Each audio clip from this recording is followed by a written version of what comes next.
Carnegie Hall in New York on the 12th of June, which I know is going to be a big night. Congratulations, Don, and happy 70th birthday, and thanks for joining us tonight. Thank you. Well, that's about it. No, that's not about it. And it's not 50 years. Give me a break. It's 40. I'm not in the business 50 years. Listen, kids. Jolson was in the business 50 years, and he's not around. 70 years old. That's a milestone, huh? Congratulations on that. We're going to have services? No, we're not going to have services, but you know I like you a great deal, and I know you had a wonderful party, and all your friends were there, and I think it's terrific. Yeah, well, you were on the list, but it was touch and go.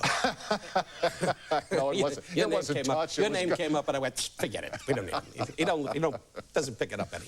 Anyway, it's great to be 70. Hey, it's how you feel. Exactly. You know what I mean? And I feel damn old, I swear to God. No, you don't. I get up in the morning and say, the leg's not moving. But I feel great. I feel great. You know what's interesting? I turned 60 the weekend that you turned 70. I don't feel 60, and I'm sure you don't feel 70. I think I'm about 25 years old. I mean, I feel terrific, and I still have But you don't look good, Tom. I know I don't, Don. I don't have your genes. I'm not going to lie to you. You don't look good. You got to lay down. You got to get a checkup. But like you, have great enthusiasm for your work. You still get a charge out of what you do. The day I don't get a kick out of running up and down the stage and wheezing and spitting up and hanging out in the wings going, why does the family keep asking me for checks? You know, the wife just sits there with the jewelry signaling ships. Anyway, so I gotta be nice. You know what I mean? It's not easy, Tom. When you got a Jewish family, they're always there waiting for the money. You know what I mean? I read about you in the papers now. They talk about Don Rickles' rebirth.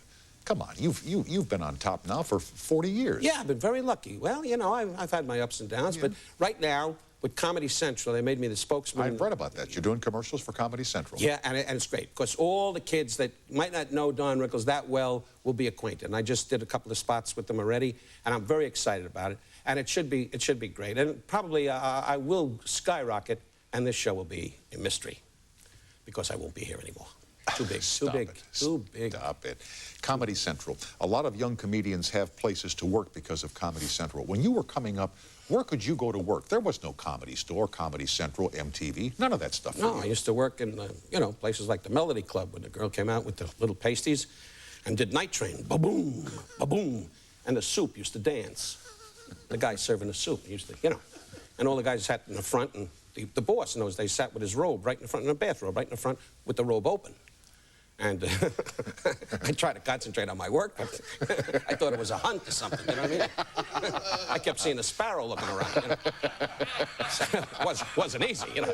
When you got a guy right in the front going, this kid's a funny guy.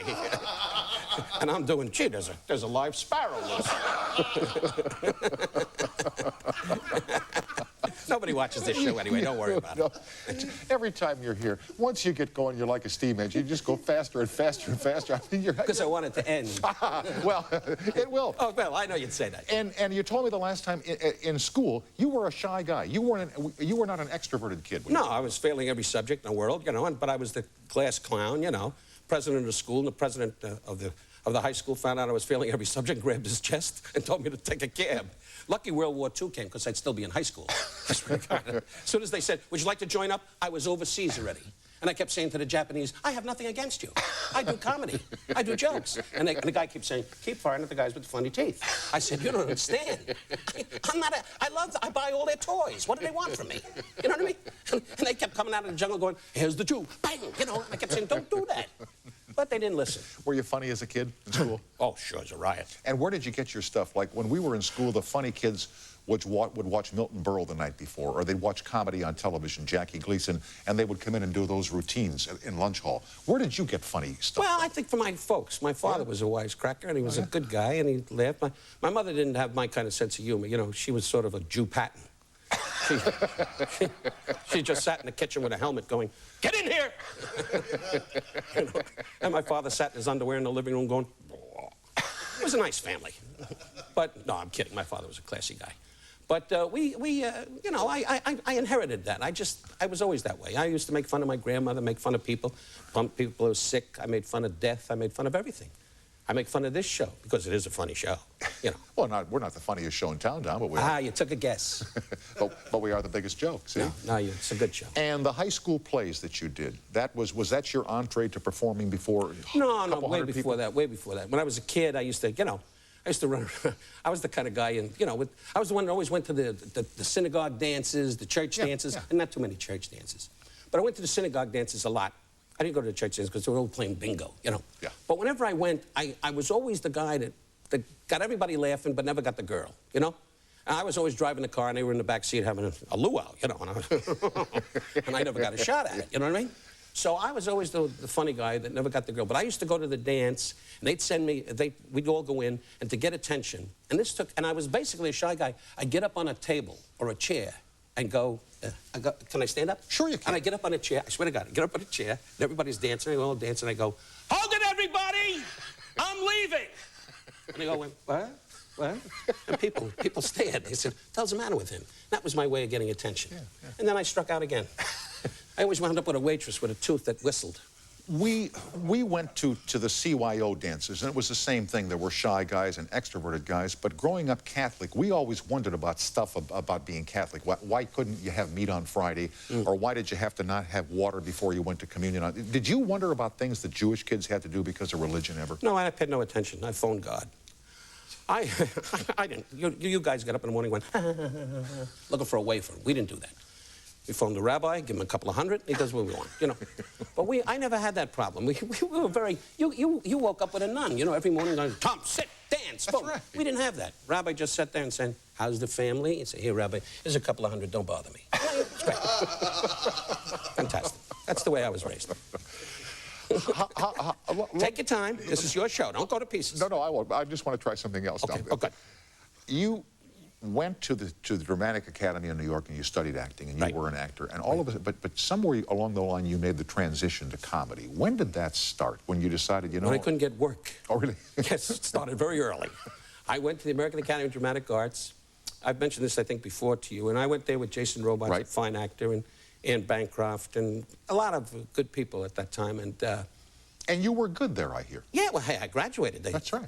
They even wrote me a letter because we went through a whole thing that they said they never publicized that I went to the American Academy, you know, because when you come from the nightclub world, it's like, forget about it, you know, they don't want to talk about it. Right. It's not because they're trying to be indifferent, but it's the saloon to the artsy world, you know. Yeah. So I went to the Academy and I graduated and I walked around Broadway and I read for Stalag 17 and I read for Mr. Roberts and I read for a lot of shows and I never got a job. So I used to go to the Lower East State and sit in the balcony and watch a movie. And my father would say, where were you? Oh, all day long, up and down Broadway. And I was in the back, boom. Then I was an usher in a movie. I did all kinds of odd jobs like a million other guys. And I never could get to Broadway, you know. Yeah. So suddenly I was always kidding around. So I went to a dance. A guy gave me $5, then a guy gave me $10, then $20. And today I'm up to $50. So I'm set. Right.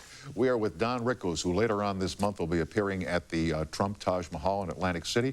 And then on June 12th, he's on stage at Carnegie Hall in New York, which we'll hear about in just a second. We'll be right back after these messages. Physics. What the heck is a color teeny? It's a martini that you have when you're watching a color television. It's just a dumb, stupid thing. Okay. Now my question for Don Rickles. Don, first of all, I love you.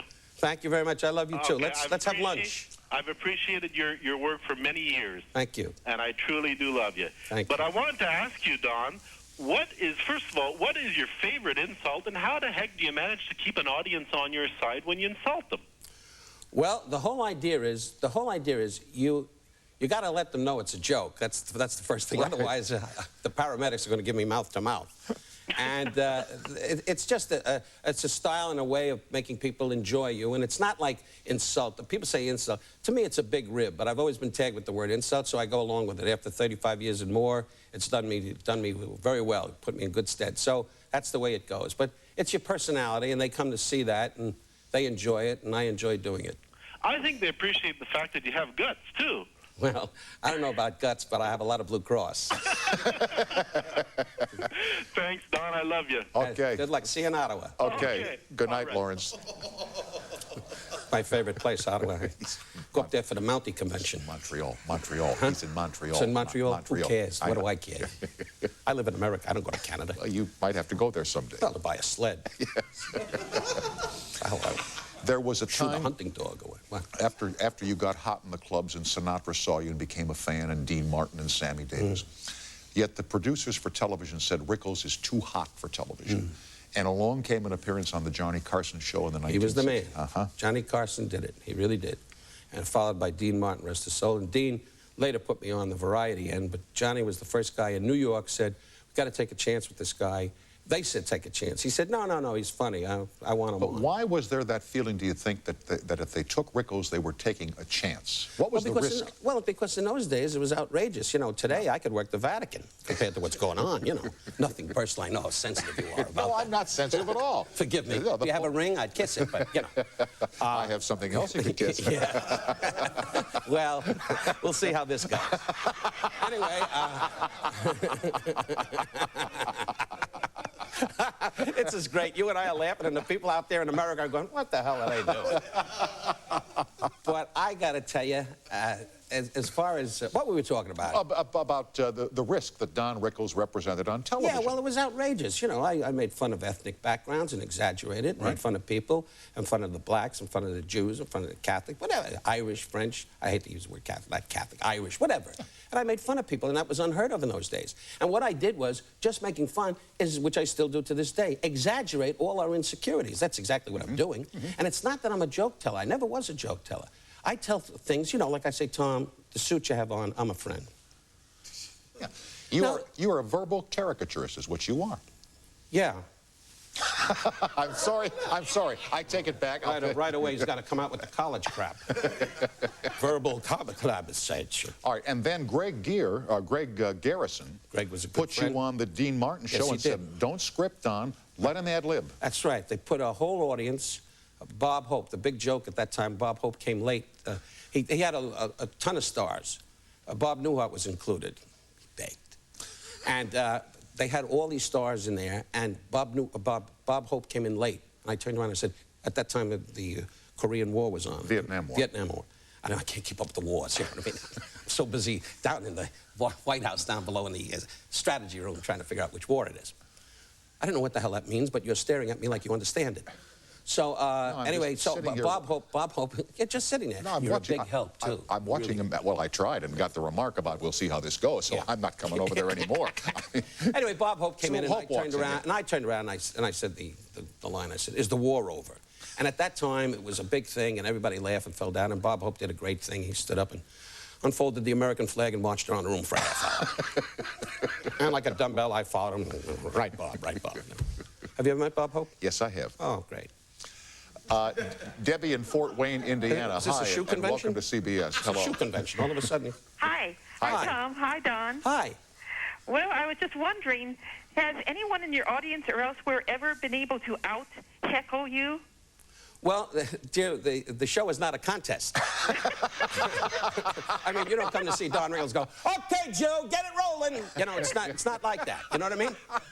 Maybe in your neighborhood. But I don't do that. I come out and do my performance, and if they heckle, I have friends with me who hurt you.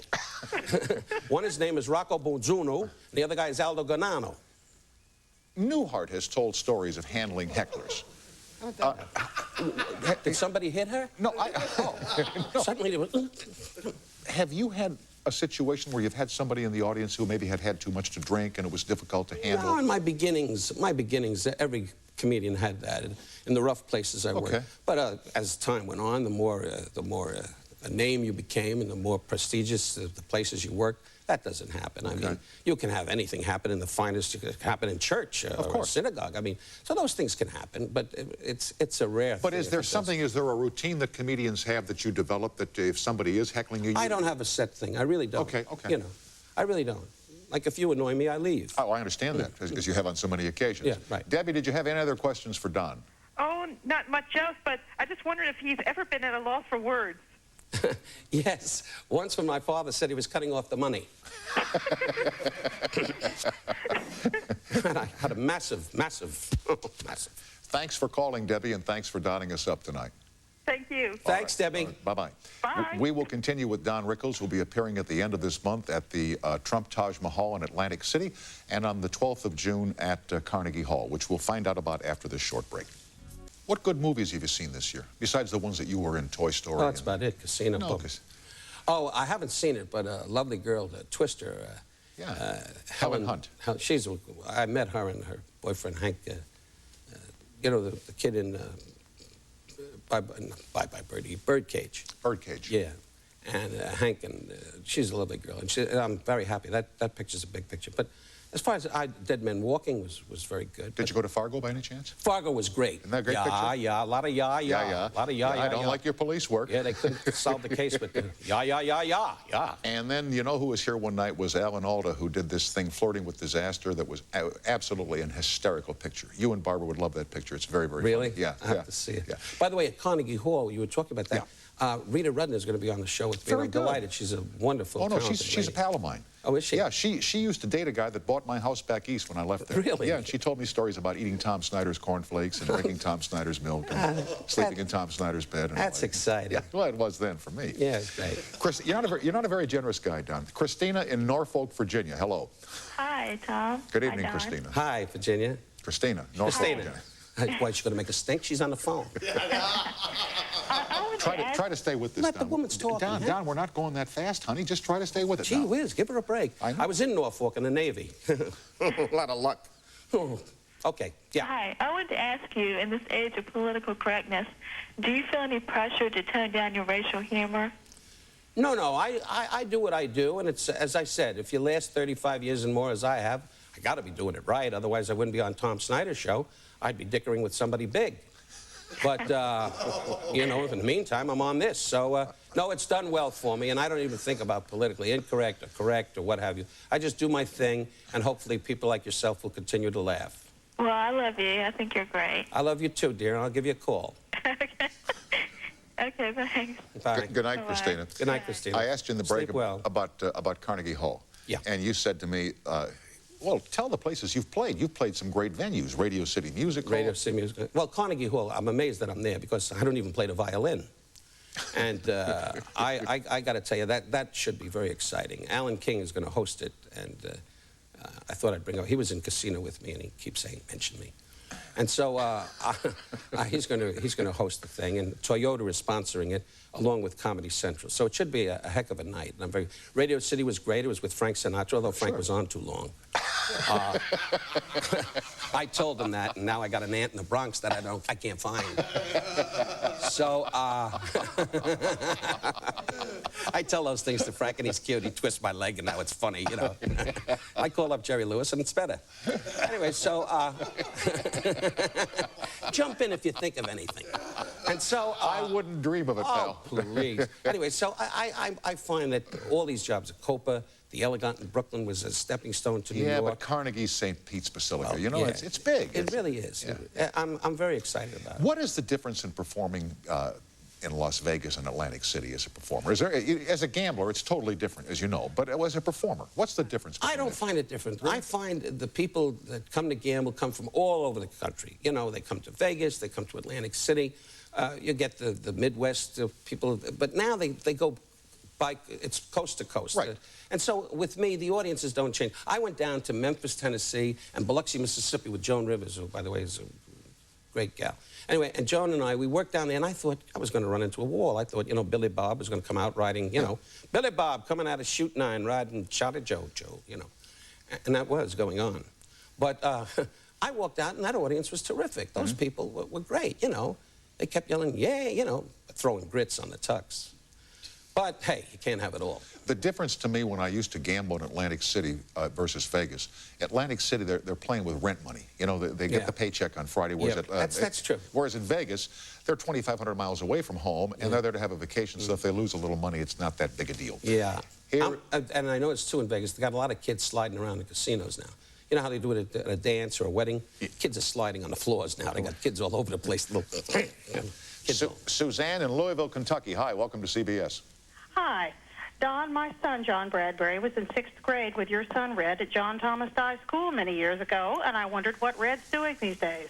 Red, he hasn't been called that since he's a kid. Was that your son? They were Yeah, kids it's my in son. 6th Yeah, grade.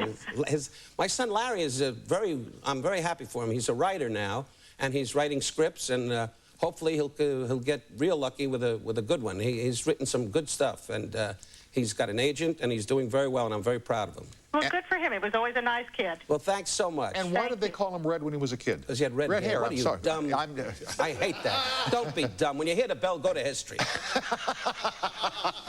Can't believe that. Why did they call him Red? I don't. Jeez. Because he had blue hair. Suzanne, I'm glad you called. Diana Thanks. Crew is throwing up on the camera. I can't believe what you just said. Thanks. I'll tell Red you asked for him, dear. Okay, thanks. Bye-bye. Bye. When Newhart was here, he talked about the times We have to bring him up. I don't have to, but No, I I'm want kidding. to. I know.